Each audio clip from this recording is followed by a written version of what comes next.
जय भीम, नमस्कार, आदाब, सत श्री अकाल। मैं वीरेंद्र सिंह और आप देख रहे हैं एसएम न्यूज। उत्तर प्रदेश में जब जब बहुजन समाज पार्टी का शासनकाल रहा तो एक से एक बढ़कर के ऐतिहासिक काम किए गए। सर्व समाज के हित के लिए, सर्व सर्वजन हिताय सर्वजन सुखाय के आधार पर ऐतिहासिक और महत्वपूर्ण काम किए गए जो पहले किसी सरकार ने नहीं किए। आज हम इसी कड़ी में बात करेंगे विकलांग कल्याण की, कि जो विकलांग लोग उत्तर प्रदेश में थे उनके लिए, उनके हित के लिए, उनके कल्याण के लिए क्या क्या काम किए गए जो बहुत महत्वपूर्ण है। ये बहुजन समाज पार्टी ने ही पहली बार प्रदेश में विकलांगों का खास ध्यान रखा, विकलांगों का खास ख्याल किया। इस कारण बहुत सारे उनके लिए काम किए गए। मैं पढ़ करके सुनाने की कोशिश करता हूं, जो कि सरकार के आंकड़े मेरे पास उपलब्ध हैं। जो सबसे पहले विकलांग पेंशन योजना में 23,420 लाख रुपए खर्च करके 7 लाख विकलांग जनों को इसका लाभ दिया गया। इसके अलावा कृत्रिम अंग अनुदान योजना में करीब 200 लाख रुपए व्यय करके 6,635 विकलांगों को इसका लाभान्वित किया गया। और शादी विवाह प्रोत्साहन पुरस्कार योजना में करीब 206 लाख रुपए व्यय करके 1642 विकलांग दंपतियों को लाभ दिया गया। दुकान निर्माण योजना, इसमें कुल 91 लाख रुपए व्यय करके 904 विकलांगों को लाभान्वित किया गया। प्रदेश में जो 40% से अधिक विकलांगता वाले जितने विकलांग थे उनका भरण पोषण अनुदान, मतलब विकलांग पेंशन की दर 1800 रुपए से बढ़ाकर 3600 रुपए प्रतिवर्ष कर दी, मतलब दोगुनी कर दी। भारत सरकार द्वारा विकलांग जन के लिए किए गए उत्कृष्ट कार्यों के आधार पर प्रदेश को पूरे देश में दूसरा स्थान प्राप्त हुआ। जितने विकलांग के काम किए उत्तर देश में जितने भी प्रदेश हैं उसमें उत्तर प्रदेश का दूसरा स्थान रहा।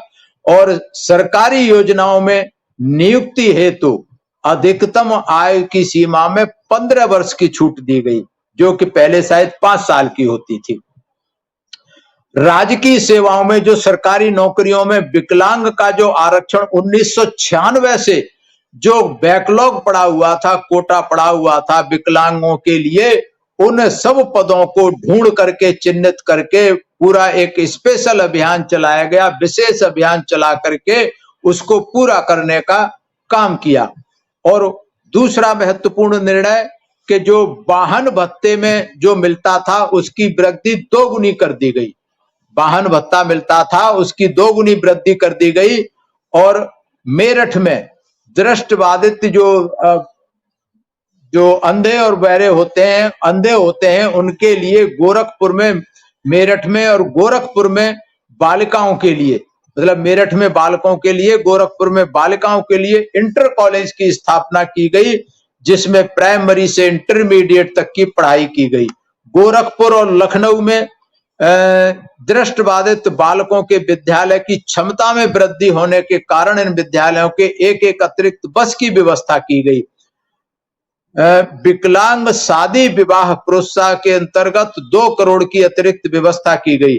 दृष्टिबाधित एवं अन्य विकलांगों के लिए उच्च शिक्षा हेतु लखनऊ में एक विश्वविद्यालय की स्थापना की गई।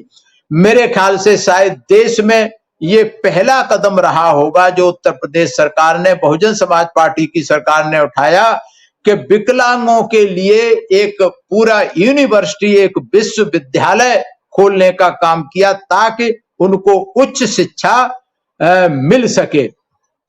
इसके साथ साथ विकलांग बंधुओं को परिवहन विभाग की सभी श्रेणी की बसों में निःशुल्क यात्रा की सुविधा उन्हें दी गई। पहले उन्हें यात्री कर देना पड़ता था, अब उससे भी मुक्ति दी गई पूरी तरीके से।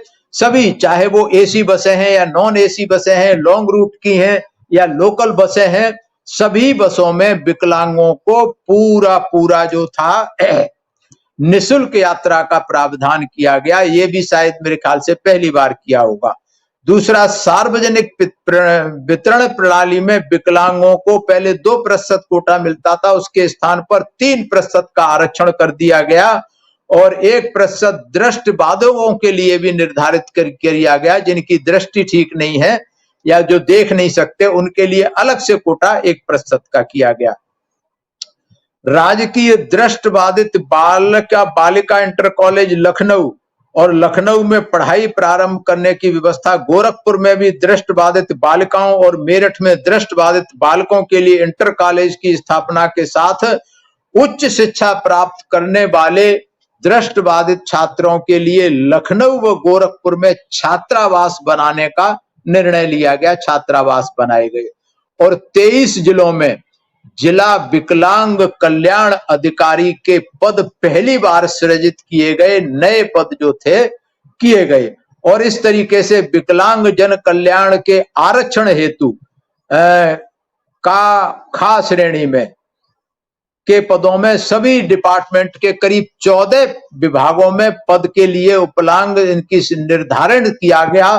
तो कोई भी विभाग, शायद 33 विभागों में कोई विभाग बचा नहीं होगा जिसमें आरक्षण के लिए उनके लिए सुविधा की गई। तो ये जो काम किए गए, ये विकलांग कल्याण के लिए मेरे ख्याल से किसी सरकार ने आज तक विकलांगों के कल्याण के लिए इतना ध्यान नहीं दिया। पहले योजनाएं तो बहुत होती थी, लेकिन वो सब कागजों पर होती रहती थी। उनके कार्यान्वयन के लिए इतनी शर्तें मौजूद होती थी, इतना डॉक्यूमेंटेशन करना होता था कि बेचारे जो विकलांग थे वो उनकी सुविधा का लाभ ले ही नहीं पाते थे, थक हार करके बैठ जाते थे। जो दलालों के चक्कर में दलाल कुछ करवा देते थे तो करवा देते थे, नहीं तो बेचारे परेशान होते थे। तो इस तरीके से बहुजन समाज पार्टी ने अपने शासनकाल में इतना जो विकलांगों के लिए किया, ये शायद किसी सरकार ने आज तक नहीं किया होगा। इसलिए बहुजन समाज पार्टी कर पाती है, क्योंकि बहुजन समाज पार्टी गरीबों के लिए उनके सेवा के लिए प्रतिबद्ध है, उनके कामों के लिए प्रतिबद्ध है। विकलांग बेचारों की कोई सुनने वाला नहीं होता, चाहे किसी भी जात बिरादरी धर्म का हो। विकलांग को घर वाले भी उनको पसंद नहीं करते, बोझ समझते हैं। तो ऐसे विकलांग लोगों के लिए इतनी सारी योजनाएं कर दी ताकि विकलांग लोग जो है मान सम्मान से जिंदगी जी सकें, स्वाभिमान के साथ रह सकें और उनके परिवार के लोग भी उनको उनको जो है अपने ऊपर बोझ ना समझें। तो इतनी सारी सुविधाएं बहुजन समाज पार्टी ने, बहन कुमारी मायावती ने सिर्फ इसलिए दी कि विकलांग को भी मान सम्मान और स्वाभिमान से जीने का हक, हकूक और अधिकार है। संविधान में अधिकार दिए गए हैं तो उनको धरातल पे मिलने भी चाहिए, सुनिश्चित होने चाहिए। इसलिए बहुजन समाज पार्टी ने उनके सभी अधिकारों को सुनिश्चित किया, सभी योजनाओं को लागू किया, सभी को जो था कल्याण के विकास के लिए कार्य किए गए। इसीलिए बहुजन समाज पार्टी सर्वजन हिताय सर्वजन सुखाय, सभी लोगों के लिए काम करती है, सभी लोगों में समता मूलक समाज की व्यवस्था बनाने के लिए इसी आधार पर काम करती है। हर नीति बहुजन समाज पार्टी की सर्वजन सुखाय सर्वजन हिताय के आधार पर होती है। किसी तरीके का कोई पक्षपात नहीं किया जाता किसी के साथ। आज बस इतना ही। आप ये सीरीज लगातार देखते रहेंगे, बहुजन समाज पार्टी ने क्या क्या काम किए, किस समाज के लिए काम किए, किस वर्ग के लिए क्या क्या काम किए। हमारे पास बहुत लंबी लिस्ट है।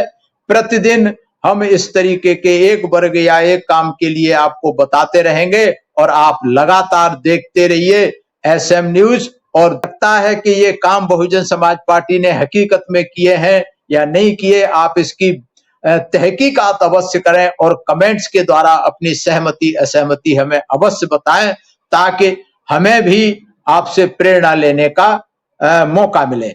सभी को मेरा आभार, सभी मेरा प्रणाम स्वीकार।